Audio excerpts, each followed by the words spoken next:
जैसे ये क्रिकेट वाला अपना आईपीएल चल रहा है ना, उसी तरह 2024 का चुनाव भी अब प्लेऑफ में पहुंच चुका है। यानी आज पांचवें फेज की वोटिंग के बाद सेमीफाइनल और फाइनल यही दो राउंड रह गए हैं। 400 से ज्यादा सीटों पर वोटिंग हो चुकी है और अब तक करीब करीब तय हो चुका है कि कौन चैंपियन बनने जा रहा है और कौन 2024 के चुनावी टूर्नामेंट से आउट हो चुका है। लेकिन आज के पांचवें फेज पर इसलिए भी सबकी नजर थी क्योंकि यह फेज ग्लैमर से भरा हुआ और एक से एक हॉट सीट वाला फेज। यही वो फेज है जिसमें अयोध्या में भी वोटिंग हुई है, रायबरेली में भी वोट पड़े हैं। वहां से राहुल गांधी के लिए कितनी टफ फाइट रही ये भी बताऊंगा। राहुल गांधी क्यों आज दिन भर रायबरेली में बूथ बूथ घूम रहे थे। रायबरेली के साथ अमेठी में स्मृति ईरानी के लिए भी आज वोट पड़े हैं। स्मृति ईरानी की आज गांधी परिवार के करीबी किशोरी लाल शर्मा से कैसी भिड़ंत हो गई। बृजभूषण शरण सिंह की सीट पर आज वोट पड़े तो वहां क्या हुआ है।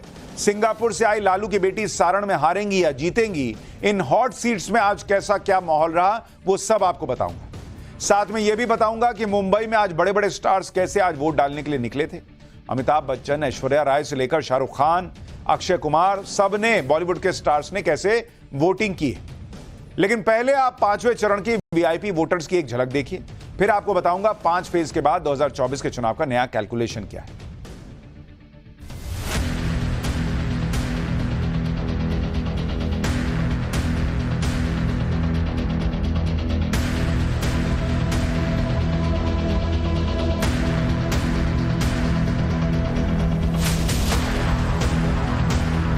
आज का जो ये तिलक है वो इस तिलक से बड़ा होता है क्योंकि आज डेमोक्रेसी, आज प्रजातंत्र का महोत्सव है। मतदान नहीं किया तो शिकायत करने का अधिकार नहीं। प्रॉब्लम्स दो वजह से होते हैं। एक is you act without thinking और यू जस्ट कीप थिंकिंग और एक्ट नहीं करते। मेरा भारत जो है वो विकसित रहे, वो मजबूत रहे एंड बस उसी को दिमाग में रखते हुए मैंने वोट किया। हम सब इस उत्सव में भाग लें, हम सब मिलकर इस उत्सव को सफल बनाएं। दरअसल आज 5th फेज की बहुत इंपॉर्टेंट वोटिंग थी, लेकिन आज गर्मी भी बहुत जबरदस्त थी बॉस। 45 से 47 डिग्री टेम्परेचर चल रहा था। आसमान से जैसे आग बरस रही थी और जमीन से ऐसा लग रहा था कि गर्मी फेंक रहा है। फिर भी वोटिंग के लिए उत्साह कम नहीं हुआ। सुबह 6 बजे से लाइन लग गई, 9:30 बजे सुबह तक अच्छी खासी वोटिंग हो गई। लोगों को भी लगा कि इतनी गर्मी में कौन दिन में जाएगा, बहुत सुबह सुबह लगो लाइन में। देखिए कितनी लंबी लाइन लगी है, महिलाएं और बुजुर्ग सब पहुंचे हुए। इसके बाद गर्मी बढ़ी तो लोग थोड़ा धीरे धीरे कम हो गए। दोपहर में तो टेम्परेचर 45-47 डिग्री चला गया, गर्म हवा चलने लगी, लू के थपेड़े, उसमें कौन निकलता वोट डालने, तो कुछ ही वोटिंग हुई। इसके बाद शाम को फिर से लाइन लगी और लोगों ने वोट डाला। आज जिन 49 सीटों पर वोटिंग हुई है उसमें 8 राज्यों की सीटें शामिल हैं, जिसमें महाराष्ट्र में 13 सीटों पर आज वोटिंग हुई है। इसी के साथ महाराष्ट्र में वोटिंग पूरी हो गई। यूपी में आज 14 सीटों पर वोट पड़े हैं। यूपी में अभी 27 सीट और बचे हुए हैं वोटिंग के लिए। इस चरण में बिहार की 5 और पश्चिम बंगाल की 7 सीटों पर वोट पड़ गया। ओडिशा की 5 सीटों के अलावा विधानसभा की 35 सीटों के लिए भी वोट पड़े हैं। इसके अलावा झारखंड की 3 सीट, जम्मू कश्मीर की बारामूला और लद्दाख में भी आज वोटिंग हुई है। आने वाले 2 चरणों में हिंदी हार्टलैंड और पूर्वी भारत में पड़ने वाले राज्यों में वोटिंग होगी। बीजेपी को तो फुल कॉन्फिडेंस है कि वो पिछली बार के रिकॉर्ड को भी तोड़ देगी। बीजेपी की कॉन्फिडेंस का एक उदाहरण तो खुद यूपी के सीएम योगी आदित्यनाथ ने दिया। यूपी में आज 14 सीटों पर वोटिंग चल रही थी, जिसमें राहुल गांधी की रायबरेली की सीट भी थी। लेकिन योगी आदित्यनाथ यूपी में नहीं, हरियाणा में प्रचार कर रहे थे और कह रहे थे कि 14 की 14 सीटें बीजेपी को ही जिताना है, इसलिए वो हरियाणा में प्रचार कर रहे हैं। सुनिए सीएम योगी को, फिर आपको बताऊंगा कि अगर योगी ने ऐसा कहा है तो क्या राहुल गांधी रायबरेली की सीट भी हार जाएंगे क्या। देखो आज यूपी में 14 सीटों पे चुनाव हो रहा है। मुझे मालूम है 14 की 14 हमारे पास आनी, तो मैं हरियाणा में प्रचार करने के लिए आया हूं, क्योंकि जनता जब साथ में खड़ी है, जनता का आशीर्वाद साथ में है, तो काहे की चिंता करनी है। प्रभु की कृपा है ही, मोदी जी का नाम है और बाकी जमीन पे हम लोग काम कर रहे हैं। और बहनों और भाइयों, परिणाम जनता जनार्दन दे रही है। यानी सीएम योगी कह रहे हैं कि भैया मैं कॉन्फिडेंट हूं कि 14 की 14 आज वाली जीत रहा हूं, तो इसलिए हरियाणा में प्रचार करने आ गया। 5वें चरण में यूपी की जिन 14 सीटों पर वोट डाले गए उसमें 13 सीटें पिछली बार बीजेपी ने जीती थी। एक सीट, मात्र एक सीट रायबरेली की कांग्रेस के खाते में आई। साल 2019 में बीजेपी को इन सीटों पर 50% से ज्यादा वोट मिले थे। 2014 में बीजेपी ने 14 में से 12 जीती थी और वोट शेयर 42% था।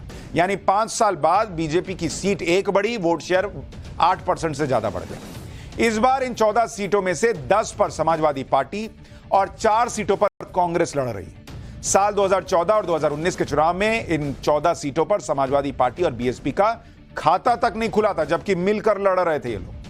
5वें चरण का चुनाव यूपी में होने वाले 2 और फेज की वोटिंग पर भी असर डालेगा। अगले 2 फेज में यूपी के पूर्वांचल की 27 सीटों पर वोट पड़ने। बीजेपी इस बार न सिर्फ यूपी में पिछला प्रदर्शन दोहराने का दावा कर रही है कि नहीं हम तो 14 में से 13 क्या 14 में से 14 जीत लेंगे, बल्कि यह भी कह रही है कि रायबरेली जैसी सीट जो पिछली बार हार गए थे वो जीतेंगे, तभी ना 14 में से 14 होगा। यूपी का यह फेज इसलिए भी बड़ा इंपॉर्टेंट है क्योंकि इसमें कई बड़े दिग्गजों की सीट शामिल है। जैसे रायबरेली से राहुल गांधी, उनकी सीट है, उस पर आज वोटिंग हो गई। अमेठी से स्मृति ईरानी की सीट पर वोट पड़ गए हैं। लखनऊ से राजनाथ सिंह की सीट, इस पर भी वोटिंग पड़ गई। बृजभूषण शरण सिंह की सीट कैसरगंज, यहां वोट पड़ गए हैं, उनके बेटे यहां से उम्मीदवार हैं। राम मंदिर की चर्चा के बीच आज फैजाबाद में वोटिंग हुई है। इस सीट पर बीजेपी के लल्लू सिंह मैदान में उतरे हुए हैं। इसमें खास तौर पर रायबरेली की सीट की सबसे ज्यादा चर्चा है क्योंकि पिछली बार अमेठी से हारने वाले राहुल गांधी केरल की वायनाड के साथ रायबरेली की सीट से भी उतर गए हैं। आज वोटिंग वाले दिन राहुल गांधी दिन भर रायबरेली के बूथ बूथ घूम रहे थे।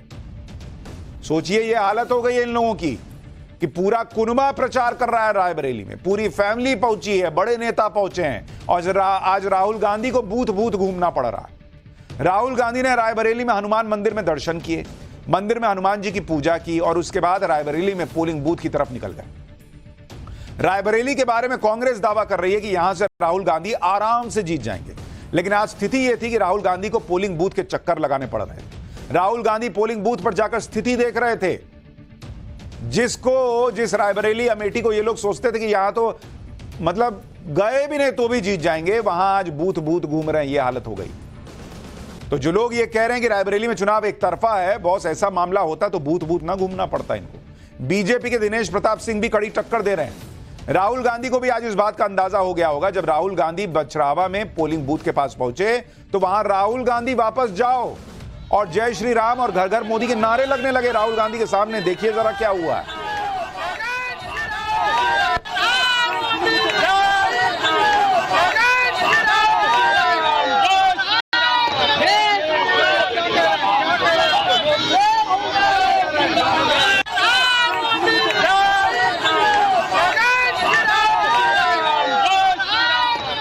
रायबरेली में आज राहुल गांधी का स्वागत एक मील के पत्थर ने भी किया जिस पर लिखा था वायनाड 2000 किलोमीटर दूर। कांग्रेस गेस्ट हाउस के पास रोड पर वायनाड 2000 किलोमीटर लिखा हुआ माइलस्टोन नजर आया। रायबरेली में यह पत्थर प्रयागराज हाईवे पर भुएमऊ गांव के पास लगाया गया था। भुएमऊ में कांग्रेस का गेस्ट हाउस है, गांधी परिवार यहीं रुकता है। वीडियो वायरल होने के बाद अधिकारियों ने माइलस्टोन को हटा दिया। रायबरेली में आज वोटिंग के दौरान बवाल भी हुआ। रायबरेली में सदर तहसील में बेला खरा इलाके में कांग्रेस कार्यकर्ता लोगों को पर्ची बांट रहे थे। आरोप है कि इसी दौरान बीजेपी कैंडिडेट दिनेश प्रताप सिंह के भाई पर आरोप लगा कि कुछ लोगों के साथ वहां पहुंचे और पर्चियों से भरा बस्ता लेकर फरार हो गए। कांग्रेस समर्थकों ने बीजेपी पर गुंडई करने का आरोप लगाया। रायबरेली लोकसभा सीट सालों से कांग्रेस के पास है। सोनिया गांधी यहां से लगातार सांसद बनती रही हैं, उसके बाद भी रायबरेली की हालत बहुत अच्छी नहीं है। रायबरेली के मैनूपुर गांव में ग्रामीणों ने मतदान का ही बहिष्कार कर दिया। गांव वालों का कहना है कि रोड ही नहीं है तो वोट किस बात का। राहुल गांधी खुद इस गांव में पहुंचे और मतदाताओं को मनाने की कोशिश की, लेकिन बात बन नहीं पाई। गांव वाले लगातार नारेबाजी कर रहे थे कि रोड नहीं तो वोट नहीं। गांव वाले सड़क के लिए लिखित आश्वासन की मांग पर अड़ गए। सुनिए किस तरह से वहां नारेबाजी हुई है।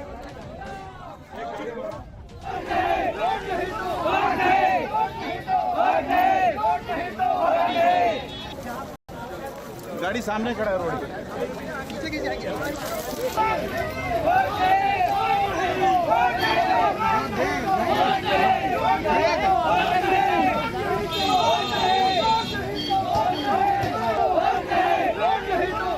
तो यानी राहुल गांधी के लिए आज बहुत अच्छा दिन ऐसे तो नजर नहीं आया। कम से कम वोटिंग हो गई हो तो पता नहीं, लेकिन बताइए इतने साल में रोड नहीं दे पाए हैं ये लोग और लोगों को कहना पड़ रहा है कि रोड नहीं तो वोट नहीं, और रायबरेली में ये लोग वोट मांगने गए हुए हैं।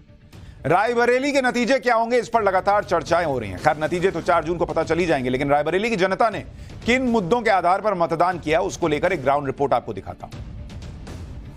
हमने देश के विकास को देखा, उस हिसाब से अपना मतदान दिया। हमने तो कहा देश की रक्षा हो, देश आगे जाए। देश की प्रगति को, देश के विकास को लेकर आपने वोट किया है? हाँ जी। अरे भाई, जिसके फॉलोअर हम उसको वोट देंगे, उसको जिताएंगे। हमारी इच्छा थी कि जो सरकार अच्छी चल रही उसी को वोट दो। देश के विकास को लेकर के जो चीजें आपने देखी हैं, अभी राम मंदिर है, बहुत सी चीजें वैसे भी अभी आने वाली भी हैं, ये सब देख के वोट दिया हमने। बदलाव चाहिए, कुछ बदलाव चाहिए, नया चाहिए। जब से ये सरकार आई है, ठीक है, तब से जो गुंडा राज था ये सब खत्म हो गया है। यानी हमारे कैमरे पे तो लोग विकास की बात कर रहे हैं, रायबरेली में बदलाव की बात कर रहे हैं, और वहां क्या हो रहा है ग्राउंड पे वो भी आपने देख लिया। यानी रायबरेली का चुनाव एक तरफा तो नहीं है, ये समझ में आने लगा है। अच्छा, रायबरेली के बगल में अमेठी की सीट है, जहां से स्मृति ईरानी ने पिछली बार राहुल गांधी को हराया था। राहुल गांधी तो इस बार अमेठी से नहीं लड़े, लेकिन स्मृति ईरानी डटी हुई हैं और वो आश्वस्त भी हैं कि अमेठी में अब राहुल गांधी का क्या, पूरे गांधी परिवार का बोरिया बिस्तरा बन चुका है। गांधी परिवार ने इस बार राहुल या प्रियंका को अमेठी से न लड़ाकर अपने करीबी केएल शर्मा को स्मृति के सामने उतारा, जिससे अगर केएल शर्मा हारे तो गांधी परिवार को यह सुनना न पड़े कि स्मृति ईरानी ने उन्हें फिर हरा दिया। कांग्रेस दावे तो कर रही है कि केएल शर्मा की स्मृति को हरा देंगे, लेकिन केएल शर्मा की कोई ज्यादा चर्चा भी नहीं हो रही। स्मृति ईरानी के सामने केएल शर्मा बहुत ही कमजोर कैंडिडेट बताए जा रहे हैं, जबकि स्मृति ईरानी ने दमदार तरीके से, जैसे पिछले चुनाव में प्रचार किया, लड़ी, वैसे ही ये चुनाव भी लड़ रही हैं। अब तो स्मृति ईरानी का अमेठी में घर भी हो चुका है और वो पहली बार वहां की वोटर भी हो गई हैं। सुनिए स्मृति ईरानी ने मतदान करने के बाद क्या कहा, फिर आपको बताऊंगा अमेठी की जनता किस मुद्दे पर मतदान करती पाई गई। आज ये मेरा सौभाग्य है कि मैंने गौरीगंज में अपने गांव में विकसित भारत के संकल्प के साथ गरीब कल्याण और महिला सशक्तिकरण को समर्पित एक नेता को अपना समर्थन दिया। अमेठी की हाई प्रोफाइल सीट पर वोटिंग के दौरान बवाल भी हुआ। बीजेपी कैंडिडेट स्मृति ईरानी ने कांग्रेस प्रत्याशी केएल शर्मा पर वोटिंग के दौरान प्रचार करने का आरोप लगाया। स्मृति ईरानी पोलिंग का जायजा ले रही थी। इसी दौरान तिलोई विधानसभा के रास्ता मऊ में बूथ नंबर 155, 156 और 157 पर यह विवाद हुआ। वहां भीड़ देखकर स्मृति ईरानी ने कहा कि क्या इस तरह से प्रचार हो सकता है। इसके बाद अधिकारियों ने वहां से लोगों को हटा दिया, तो बवाल वहां भी हुआ। अमेठी में इस बार सिर्फ स्मृति ईरानी की ही चर्चा हो रही है, क्योंकि कांग्रेस ने जिन केएल शर्मा को स्मृति के सामने उतारा वो बहुत चर्चित व्यक्ति नहीं है और पॉपुलैरिटी में स्मृति के सामने नहीं टिकते। हमने अमेठी के मतदाताओं से उनके मुद्दे जानने की कोशिश की, क्या सोचकर पब्लिक अमेठी में वोट करने निकली भाई। देखिए अमेठी की ग्राउंड रिपोर्ट क्या बता रही है, आपको खुद अंदाजा लग जाएगा अमेठी का चुनाव किस तरफ जा रहा है। भगवान राम अगर आए हैं तो उनको, उनके चरणों में एक वोट हमने समर्पित किया। राम मंदिर। आपको लगता है कि राम मंदिर मुद्दा है? जी। आपने राम मंदिर के मुद्दे वोट किया है? जी। आपका मुद्दा राम मंदिर था? हाँ, राम मंदिर। आपको लगता है कि ये बड़ा काम हुआ है? हाँ, बहुत बड़ा काम हुआ है। तो ये मुद्दा है इस बार? अरे हम लोग के आगे तकदीर बनावे और क्या हम लोग के चाहिए, और कुछ चाहिए नहीं भाई, हम लोग के तो यही है। क्या मुद्दा था आपके दिमाग में? जो भगवान राम का है वो हमारा है, जो राम का नहीं वो किसी काम का नहीं। पहली बात तो ये है कि हम विकास को सोचते हैं, हम महिलाएं अपनी सुरक्षा और अपने विकास को दृष्टिगत रखते हैं। मुद्दा था राम का मंदिर बन गया, इससे अच्छा क्या होगा बताइए आप। भाई राम का मंदिर बनना आसान काम है। देश विकास की प्रगति पर है और 500 वर्ष बाद मंदिर का निर्माण हुआ। तो जब निर्माण हुआ तो सब उन्हीं के ऊपर कृपा है, राम की सबके ऊपर। हमने भी भगवान राम के लिए योगी के कानून पे, योगी कानून सही है। हमने राष्ट्र हित के नाम पे और देश हित के नाम पे वोट किया। रायबरेली और अमेठी दोनों जगह की जो आप भावनाएं वोटर की हैं वो आप देख रहे हैं। राम राम राम कर रहे हैं लोग। इस बार जब राम की बात हो ही रही है तो इस बार अयोध्या सीट पर भी लोगों की दिलचस्पी बनी हुई है। राम मंदिर बनने के बाद पहली बार लोकसभा चुनाव हो रहे हैं। अयोध्या में जिस तरह से विकास हुआ है, अयोध्या का कायाकल्प हुआ है, वो चुनाव में एक बड़ा मुद्दा है। अयोध्या का मुस्लिम मतदाता इस मुद्दे पर क्या सोच रहा है, भाई हिंदू क्या सोच रहा है वो तो एक अंदाजा लग जाता है, लेकिन राम मंदिर के बाद बनने के बाद अयोध्या का मुसलमान क्या सोच रहा है। देखिए जरा अयोध्या से ग्राउंड रिपोर्ट, फिर आपको मुंबई की ग्लैमरस वोटिंग दिखाऊंगा और महाराष्ट्र में जहां पर 48 सीटों पर वोटिंग कंप्लीट हो चुकी, वहां का गणित भी बताऊंगा। भगवान श्री राम से सबको लगाव है, कोई विरोध नहीं है। और काम भी ठीक हो रहा है। सब अच्छा, जो अच्छा विकास करे वो अच्छा होगा। मिला तो है, बहुत मिला, सब चीज अच्छा सब हो रहा है। काम तो बहुत अच्छा हुआ है अयोध्या में, हाथ लाइन से जो है सुविधा हुई है, चीज सहूलत हुआ है, काम तो बहुत अच्छा हुआ है। हमारे देश का प्रभु श्री राम कण कण में सदैव रहे। कोई कहे अगर कि राम थे नहीं, लाए गए हैं, तो एक काल्पनिक अपवाद है। राम सदैव थे और सबके मन में थे। अब दिल की बात हमारे मोदी जी जाने क्या है? मोदी जी समझते हैं? समझते हैं। मोदी जी से जुड़ रहे हैं आप लोग की नहीं? बिल्कुल जुड़ रहे हैं। कि हमें मोदी जी से कोई दिक्कत नहीं है, बट ये है वो अनएम्प्लॉयमेंट मोदी से जुड़ पाते हैं इस बार? तो अयोध्या में मुसलमान भी मोदी मोदी बात कर रहा है। खैर, यूपी के साथ साथ बिहार में आज 2 हाई प्रोफाइल सीट पर भी वोटिंग हुई है। इसमें सारण और हाजीपुर की सीट शामिल है। सारण से लालू प्रसाद यादव की बेटी रोहिणी और हाजीपुर से रामविलास पासवान के बेटे चिराग पासवान चुनाव लड़ रहे हैं। सारण सीट पर पोलिंग बूथ पर जबरदस्त भीड़ नजर आई। सारण सीट पर वोटर्स ने किन मुद्दों पर वोट डाले, सारण सीट से आपको एक ग्राउंड रिपोर्ट दिखाता हूं। बहुत सहारा किया है, बहुत सहारा किया है, राशन से सब दिया है। मुद्दा यही कि हम जो बेरोजगारी है, बेरोजगारी पे बात किया जाए, कुछ नया हो, नया जो अब यही सरकार भी बने तो नया कुछ हो। देखिए अभी परिवर्तन होगा कि क्या होगा, अभी अपने समझ में आ जाएगा। काम हो रहा है ठीक से? हाँ हो रहा है। अच्छा, काम से संतुष्ट हैं अभी जो चल जी रहा है? जी, अच्छा से। ये सारण के लोगों की एक भावना आपको दिखाई। 5वें चरण में आज ओडिशा में भी वोटिंग हुई। ओडिशा वो राज्य जहां बीजेपी कमाल दिखा सकती है कहा जा रहा है, जहां बीजेपी के बढ़ने का स्कोप है। क्योंकि आप देखिए, आज ओडिशा की जिन 5 सीटों पर वोट डाले जा रहे थे, उन 5 सीटों में बीजेपी 2014 में सिर्फ 1 सीट जीत पाई थी। लेकिन 2019 में बीजेपी ने जबरदस्त कमबैक किया और बीजेपी ने 5 में से 3 सीटें जीत ली और बीजेडी 4 से 2 पर सिमट गई। ओडिशा में बीजेपी के दायरे को बढ़ाने के लिए खुद पीएम मोदी मैदान में। आज पीएम मोदी ने ओडिशा की पुरी में रोड शो किया। इस सीट पर बीजेपी उम्मीदवार संबित पात्रा मैदान में है। संबित पात्रा जो वो डिबेट से गायब हुए, वो सीधा चुनाव के मैदान में चले गए। ओडिशा में पीएम मोदी ने 2 रैलियां भी की। लोकसभा चुनाव में भी ओडिशा की पूरी सीट काफी चर्चा में है। करीब 2 दशक से अधिक समय से पूरी सीट नवीन पटनायक की बीजू जनता दल का गढ़ रही है। लेकिन पिछली बार बीजेपी के संबित पात्रा ने बीजेडी को कड़ी टक्कर दी थी। संबित पात्रा करीब 11,000 वोट के अंतर से चूक गए थे। लोकसभा चुनाव के हिसाब से 11,000 वोट का अंतर काफी कम माना जाता है। इसलिए बीजेपी को उम्मीद है कि इस बार इस सीट पर बीजेपी का कब्जा होगा। आप देखिए, पुरी में पीएम मोदी का जो रोड शो हुआ, उसमें कैसे जबरदस्त भीड़ उमड़ी। लोग जय श्री राम के नारे लगा रहे थे। सुबह सुबह 8 बजे से पीएम मोदी को देखने के लिए सड़क किनारे लोग खड़े हो गए। देखिए ओडिशा के पुरी से एक रिपोर्ट।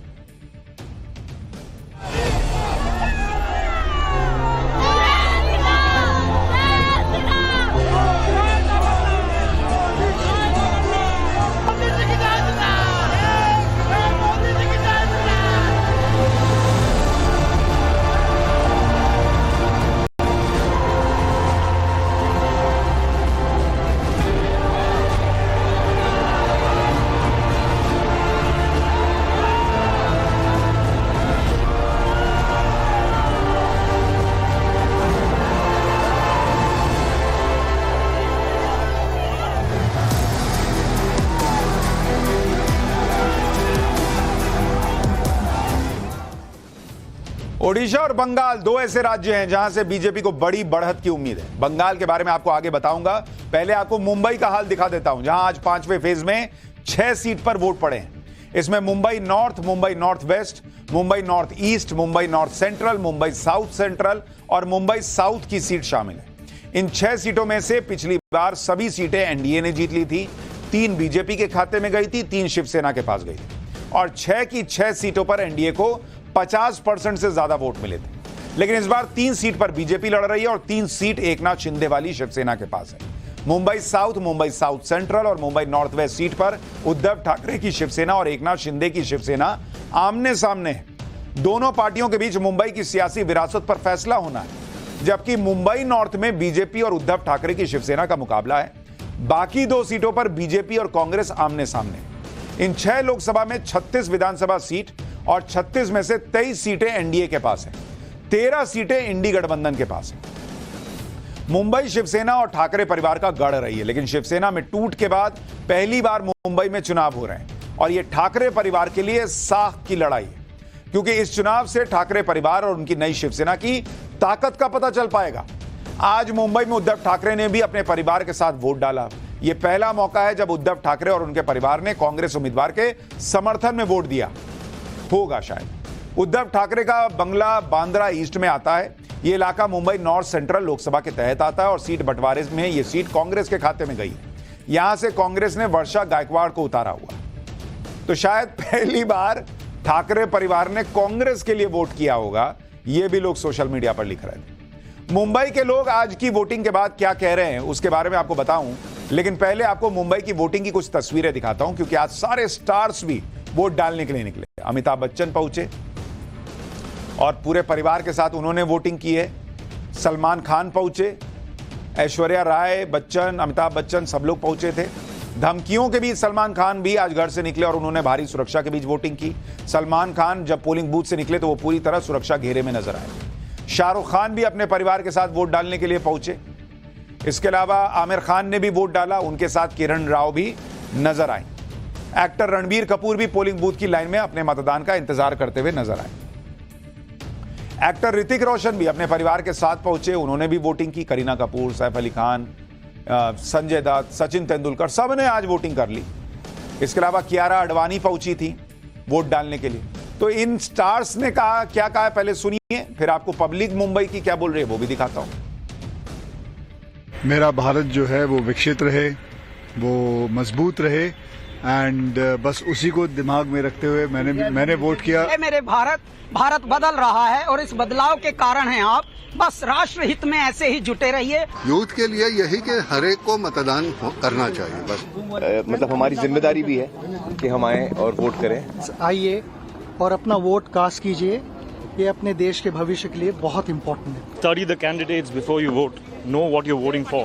भाई देश को अच्छी सरकार चाहिए, वोट देना है ये हमारा हक बनता है, और अच्छे लोग आएंगे तो अच्छा काम मिलेगा। लेकिन मुंबई में आम वोटर्स के क्या मुद्दे रहे, इस पर टाइम्स नाउ भारत की टीम ने मुंबई के वोटर्स से भी बात की। ज्यादातर वोटर्स ने कहा कि लोकल कैंडिडेट की बजाय उन्होंने राष्ट्रीय मुद्दों पर वोट डाला है। मुंबई से एक रिपोर्ट देखी। सबसे बड़ा मुद्दा तो राम मंदिर है, security for India, Modi ji development. मेरे लिए तो विकास मुद्दा है, जो कुछ चेंजेज लाए वो मुद्दे पैसा। विकास मुद्दा होगा, मंदिर तो ऑलरेडी चल ही रहा है मुद्दों में मुद्दा, बट मुद्दा नहीं चाहिए हमें विकास चाहिए। सिक्योरिटी के मुद्दे पर हमने वोट किया है। ये भी हिस्सा है, मंदिर बना और ब्रिज बना, रास्ता बना, ये सब एक विकास के तौर पर आया है। आर्टिकल 370 तो बहुत इम्पोर्टेंट है, क्योंकि कश्मीर को पूरे देश के साथ जोड़ना। ठीक है, विकास है, गरीबी, महंगाई, कुछ नहीं, एक पार्टी को वोट देंगे अपना पसंद। तो महंगाई तो बढ़ती रहती है सब, बट देन वो प्राइमरी हमारा एजेंडा नहीं है टुवर्ड्स वोटिंग। लेकिन रोने की आदत पड़ी है ना, क्या करोगे इसका? तो मुंबई में लोग क्या कह रहे हैं आपने वो भी देखा। आज की वोटिंग में बंगाल की भी 7 सीटों पर वोट पड़े हैं बॉस। इन 7 सीटों में से पिछली बार 4 टीएमसी ने जीती थी और 3 बीजेपी ने जीती थी। 2014 में बीजेपी इन 7 में से एक भी सीट नहीं जीत पाई थी और वोट शेयर 17% था। लेकिन 2019 के चुनाव में बीजेपी ने लंबी छलांग लगाई, 3 सीटों पर टीएमसी को हरा दिया और वोट शेयर 17% से बढ़ाकर 42.4% कर लिया। जबकि 2014 के मुकाबले 2019 में टीएमसी का वोट शेयर 45.9% से घटकर 44.7% रह गया। बंगाल में मुख्य लड़ाई ममता बनर्जी और बीजेपी के बीच ही है। बंगाल में इंडी गठबंधन का कोई अस्तित्व ही नहीं है। बंगाल को लेकर बीजेपी का दावा है कि पिछली बार से ज्यादा सीटें उसे मिलेंगी, जबकि टीएमसी के अपने दावे हैं। इसके बीच में बंगाल की जनता के मन में क्या है, बंगाल से एक ग्राउंड रिपोर्ट देखिए आप। स्वास्थ्य, शिक्षा, रोजगार, सड़क, रास्ता, पानी, इसके ऊपर हम लोग वोट डालेंगे। सुरक्षा व्यवस्था, बेरोजगारी, यही दाएं मैडम जी, बेरोजगारी जितनी कल खाना इंडस्ट्री है सभी सारा बंद पड़ी हुई है। देश हित के मुद्दे पर डाला। देश हित के यहाँ पर मूल मुद्दा है कि हमारे समाज का विकास हो तो हम सबका विकास होगा। 5वें चरण में जम्मू कश्मीर की बारामूला सीट पर भी वोटिंग हुई। इस सीट पर पिछले कई चुनाव की वोटिंग के रिकॉर्ड तोड़ दिए, जबकि ये वही बारामूला सीट है जो लंबे वक्त तक आतंकवाद की जकड़ में रहा, जहां लोग आतंकियों के डर के वजह से वोट डालने नहीं निकलते थे। उस सीट पर अनुच्छेद 370 हटने के बाद आज पहली बार वोटिंग में बम्पर जंप दिखा। बारामूला में इस बार सबसे ज्यादा वोटिंग हुई है।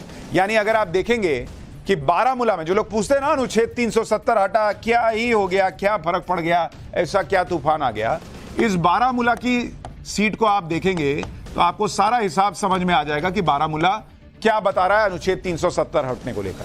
वोटिंग परसेंट देखिए, वोटिंग प्रतिशत, इसको आप देखेंगे बारामूला के अंदर 2014 में वोटिंग प्रतिशत था 39.13%। 2019 में यह घट गया और यह घटकर हो गया 34.89, यानी ऑलमोस्ट 35%। लेकिन आज कितना वोट पड़ा है आपको पता है बारामूला में? 2024 में, और अभी फाइनल डेटा आना बाकी है, 2024 में अभी तक के डेटा के मुताबिक बारामूला में 59% वोटिंग है, 59%। यह है 370 हटने का असर। यह है जम्मू कश्मीर में आतंकवाद को गले से पकड़कर रगड़ देने का नतीजा, कि जिस बारामूला को आतंकवाद के नाम से जाना जाने लगा था, वहां लोग कहां 39 और 35% छोड़ के 60% के पास पहुंच गया वोटिंग। बारामूला में शांतिपूर्ण मतदान रहा, कोई आतंकी संगठन वोटर्स को धमका नहीं पाया, जबकि 1990 के दशक में इस सीट पर यह हाल था कि 1989 में यहां 5% वोटिंग हुई थी, 5.48%। सोचिए कहां 5.5% और कहां आज ऑलमोस्ट 60%। इसी तरह से श्रीनगर का हाल देखिए, श्रीनगर में कुछ दिन पहले वोट डाले गए थे। श्रीनगर में वोटिंग अगर आप देखेंगे, ये आपको बारामूला का बताया ना, अब जरा श्रीनगर का देखिए, श्रीनगर का भी आपको दिखाता हूं, कश्मीर में क्या बदल रहा है आपको दिखेगा। 2014 में श्रीनगर में कितनी वोटिंग हुई थी? 26% मतदान हुआ था। 2019 में कितनी वोटिंग हुई थी? मात्र 14%, 14.5% वोट पड़ा था। और 2024 में बॉस, 2024 में अभी तक का जो आंकड़ा है उसके मुताबिक 38.5% मतदान, और ये और ऊपर जाएगा। यानी लगातार वोटिंग परसेंट जो है वो बढ़ रहा है। बारामूला में आज जब वोटिंग हुई तो पोलिंग बूथ पर लंबी लंबी लाइंस थी, वोटिंग की लाइन में महिलाएं भी थी। वोटर्स ने खुद बताया कि अब कोई बॉयकॉट की धमकी नहीं है, वोटर्स अब बदलाव चाहते हैं और वो लोकतंत्र के पर्व में हिस्सा लेकर बदलाव लाना चाहते हैं। एक वोटर ने बताया कि वो 40 साल बाद वोट डालने आए। वोटर्स बता रहे हैं कि वोटिंग को लेकर ऐसा उत्साह उन्होंने पहले इस इलाके में कभी नहीं देखा था। कश्मीर में कैसे बदलाव हो रहा है उसकी एक और तस्वीर देखिए। बारामूला में आतंकी कमांडर का परिवार भी वोट डालने के लिए निकला। आतंकी कमांडर के भाई ने मतदान किया और अपने आतंकी भाई से आतंकवाद की राह को छोड़ने की अपील की। आतंकी के भाई ने लोगों से भी मतदान में हिस्सा लेने की अपील की। जो लोग पूछते हैं कि कश्मीर में क्या बदला है, यह बदला है बॉस। जो लोग मुख्य धारा से जुड़ रहे हैं, देश के साथ कदम मिलाकर आगे बढ़ रहे हैं, यह बदला है। इधर 5वें चरण का वोट निपट गया, उधर बाकी चरण के चुनाव में जबरदस्त टक्कर चल रही है। इस लोकसभा चुनाव में मुस्लिम आरक्षण एक बड़ा मुद्दा है, जिस पर प्रधानमंत्री लगातार यह दावा कर रहे हैं कि कांग्रेस की सरकार आई तो धर्म के आधार पर वो मुसलमानों को आरक्षण देगी। पीएम मोदी के इन दावों के बीच राहुल गांधी का एक पुराना वीडियो वायरल हो रहा है, जिसमें वो मुसलमानों को आरक्षण देने की बात कह रहे हैं। खुद प्रधानमंत्री ने इस वीडियो को ट्वीट किया है। यह वीडियो 12 से 13 साल पुराना है। खुद पीएम मोदी ने इस वीडियो को ट्वीट भी किया है। हमने भी जब चेक किया तो हमें कई ऐसे न्यूज आर्टिकल मिले जिसमें राहुल गांधी यूपी में साल 2012 के विधानसभा चुनाव में प्रचार करते हुए मुस्लिम आरक्षण देने की वकालत कर रहे थे। हमें राहुल गांधी के कुछ ऐसे भाषण भी मिले जिसमें वो रैलियों में मुस्लिम आरक्षण देने का वादा करते हुए वोट मांग रहे थे। एक बार सुनिए राहुल गांधी के पुराने बयान, फिर आपको बताऊंगा राहुल गांधी के इन पुराने वीडियो पर पीएम मोदी ने क्या कहा है। मनमोहन सिंह जी खड़े होते कहते भैया करना है, हम देंगे, मुसलमान भाइयों को आरक्षण देंगे, शामिल करेंगे इनको। मुलायम सिंह जी खड़े होते कहते भैया अगर मैं होता मैं ज्यादा करता। मतलब थे 3 बार थे, क्यों नहीं किया? पत्रकारों ने मुलायम सिंह यादव जी से पूछा, मुलायम सिंह यादव जी आरक्षण के बारे में आप क्या सोचते हो? जो हमारे अल्पसंख्यक भाई हैं वो विकास के अंदर शामिल नहीं हुए हैं, क्या सोचते हैं उसके बारे में? सन्नाटा जैसे अभी है, सुनो, ऐसा सन्नाटा, कोई जवाब नहीं मिला। रशीद मसूद जी ने भी कहा उनको पार्टी से निकाल दिया क्योंकि इन्होंने कहा कि भाई आरक्षण होना चाहिए। राहुल गांधी के इन पुराने वीडियोस का जिक्र पीएम मोदी ने भी अपनी रैली में किया, क्योंकि वो जब बोले कि भाई इनका थॉट प्रोसेस ये है कि धर्म के आधार पर आरक्षण देना, तो नरेंद्र मोदी के पीछे पड़ गए सब, वो जो फर्जी फैक्ट चेकर से लेकर सारे लोग।